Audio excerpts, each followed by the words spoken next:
أهلا بيكم متابعين قناة طاروت الإمبراطور. الفيديو ده هيكون التوقعات العاطفية لبرج السرطان، طاقة مفتوحة. بس قبل ما نبدأ الفيديو اشترك في القناة لو مش مشترك، واكتب يا رب بنية الفرج. متنساش تعمل لايك للفيديو ده وشير، وتاخد من القراءة اللي ينطبق عليك وتسيب الباقي. مبدئيا كده يا برج السرطان، أنا شايف إن في كتير منكم يمكن في الوقت الحالي في حيرة من أمركم. ممكن يكون اتجاه شخص أو اتجاه حد انتوا مشغولين بيه، وزي ما تكونوا مش عارفين إذا كان الشخص ده بيحبكم ولا هو مستغني عنكم، أو هل هو انتوا بالنسبة للشخص ده أولوية في حياته، ولا مجرد انتوا مرحلة وهتعدي من الشخص ده. وفي حاجات كتير بتدور في بالك هنا، زي ما تكون أسئلة كتير انتوا بتدوروا على أجوبة ليها، زي ما تكون مش عارفين أجوبتها، بس زي ما تكون انتوا غرقانين في حيرة أو في متاهة التفكير في أمر ما. بس انا شايف ان انتوا محتاجين ان انتوا ترجعوا تاني بان انتوا تثقوا باحساسكم وبمشاعركم، وانتوا زي ما تكونوا بتملكوا الاجابة جواكم. انتوا عارفين الحاجة اللي انتوا بتسعوا ليها دي او بتتمنوها هتنتهي على ايه.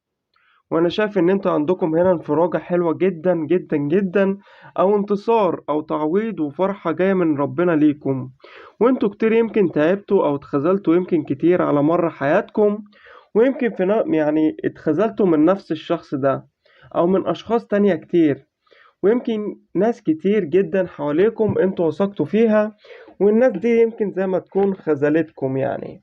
فانا شايف ان انتوا هنا اتخذلتوا كتير، بس انا شايف هنا ان كتير منكم عندكم فرحة مستنياكم، وعندكم زي ما تكون هنا خبر حلو جدا مستنيكم في الطريق، وحاجة حلوة داخلة حياتكم هترجع الفرحة وهترجع السلام وهترجع الشغف وهترجع يمكن شعلة الحب من جديد، اللي هتخلي قلوبكم كلها فرح وسلام ومشاعر حب، وهتخلي طاقتكم إيجابية.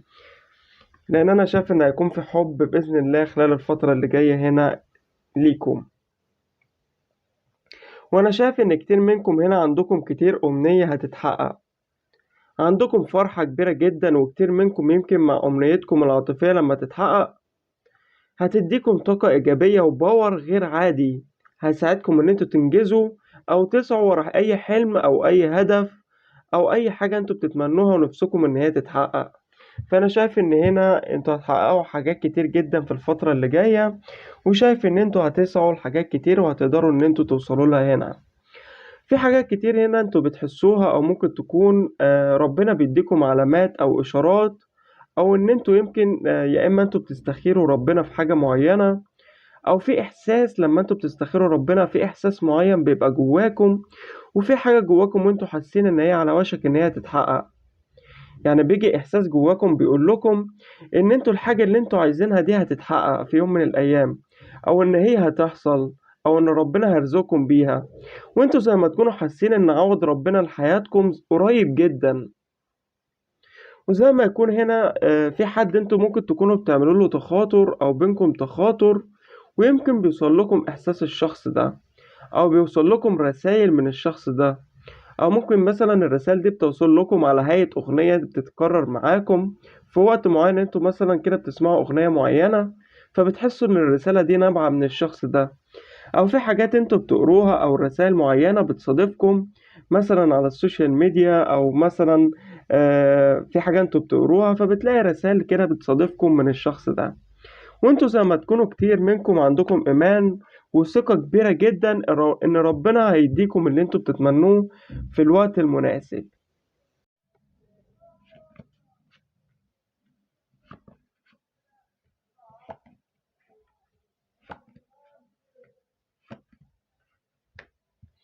وانا شايف ان كتير ربنا هيعوضكم عن الانتظار او عن التعب او عن الحزن اللي انتوا مريتوا بيه او اللي انتوا عشتوه هنا.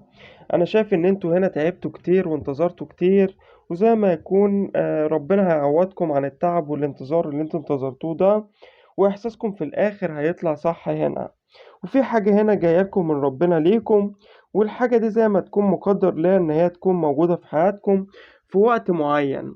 والوقت ده للبعض منكم يا اما حصل او على وشك ان هو هيحصل، بس دي طاقة قريبة جدا. انا شايف ان الطاقة دي قريبة جدا ليكم.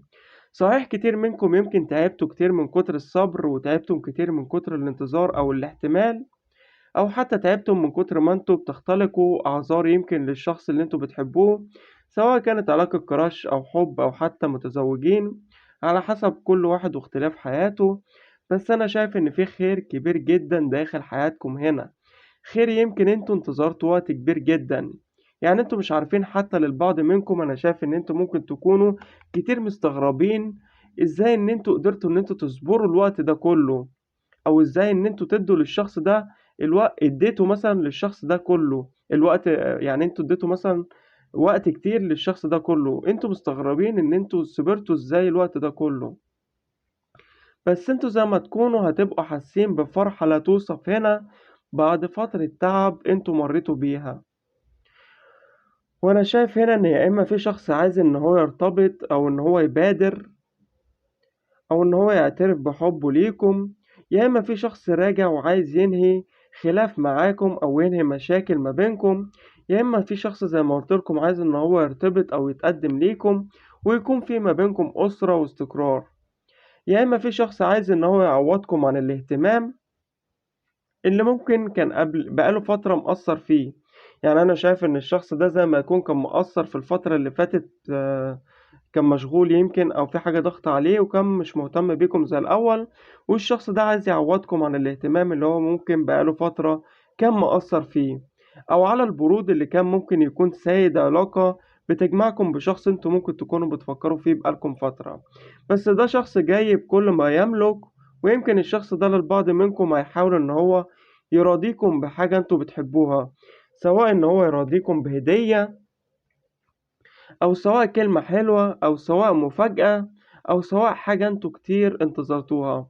والشخص ده عارف كويس جدا ان انتوا فعلا ان انتوا كنتم منتظرينها. فالشخص ده انا شايف ان هو هيجيبها لكم او هيراضيكم او هيجيب لكم هدية عشان يراضيكم بيها، او يجيب لكم حاجة انتوا كتير انتظرتوها. فانا عايزكم ان انتوا تبقوا متفائلين جدا، لان الشخص ده انا شايف ان هو جاي لكم مهما حصل او مهما اتأخر، فالشخص ده جاي هنا. وللبعض منكم هنا انا شايف ان كتير منكم محتاجين ان انتوا تفضلوا متمسكين بهدفكم وتفضلوا متمسكين بالحاجة اللي انتوا ياما حلمتوا بيها او تمنيتوها. مش ده الوقت اللي انتوا تستسلموا فيه اطلاقا، حاولوا ان انتوا تبطلوا تفكير وانشغال في امور بتحاول ان هي تأثر عليكم بطريقة سلبية. في حاجات انتوا ممكن تكونوا مريتوا بيها او حصلت، انتوا صحيح ممكن تكونوا مش فاهمين ايه السبب اللي وضعكم في امور زي دي، او ايه اللي خلاكم تمروا بظروف زي دي. فانا شايف ان انتوا محتاجين ان انتوا تسيبوا الماضي في مكانه. حاولوا بس ان انتوا تاخدوا من الماضي ده الخبرات او الدروس اللي انتوا ممكن تكونوا يعني مريتوا بيها في الحاجات اللي انتوا ممكن تكونوا مريتوا بيها دي. حاولوا بس ان انتوا تاخدوا منها الدروس او مثلا الخبرات اللي انتوا استفدتوا بيها او اللي انتوا مريتوا بيها في حياتكم، عشان تقدروا ان انتوا تنموا علاقتكم او تحافظوا على الشخص ده، او توصلوا مثلا لحلم او لهدف انتوا بتتمنوه. لكن انا شايف ان هو فعلا هيتحقق حلمكم، فما تستسلموش اطلاقا وتمسكوا بحلمكم وبهدفكم، واللي انتوا ياما تمنيتوه او بتوصلوا ليه انا شايف ان انتوا هتقدروا ان انتوا تحققوه او هتوصلوا له. تمام. وفي شخص هنا انتوا بتفكروا كتير فيه، فالشخص ده كتير زي ما تكون مخلص ليكم. انا شايف ان الشخص ده مخلص ليكم جدا. صحيح ممكن تكون تصرفات الشخص ده بتدل على عكس كده تماما يعني، او الشخص ده زي ما يكون بيحسسكم ان يمكن ان هو مرتبط بحد تاني او بيكلم حد تاني، او مش مثلا مش وافي ليكم، او انتوا مجرد وقت وخلاص في حياته، او انتوا مثلا مش اولوية في حياة الشخص ده. بل بالعكس الشخص ده بيحس بالراحة وبيحس بالطمأنينة وبيحس بالتفاؤل وبيحس بالسلام وبالسكينة وانتوا موجودين معاه. الشخص ده انا شايف ان هو مخلص ليكم في مشاعره، ومخلص ليكم في حبه، ومخلص ليكم في قلبه كمان. والشخص ده عايز ان هو يعيش حياته وعمره معاكم انتوا. الشخص ده مش عايز حاجة ان هي مثلا تفرقكم عن بعض. الشخص ده كتير بيحبكم وشايف انه هيكون في هنا بداية جديدة حلوة جدا ليكم خلال الفترة اللي جاية، وأموركم إن هي تبتدي تتوازن تدريجيا مع بعض، وهيبقى في استقرار حلو جدا.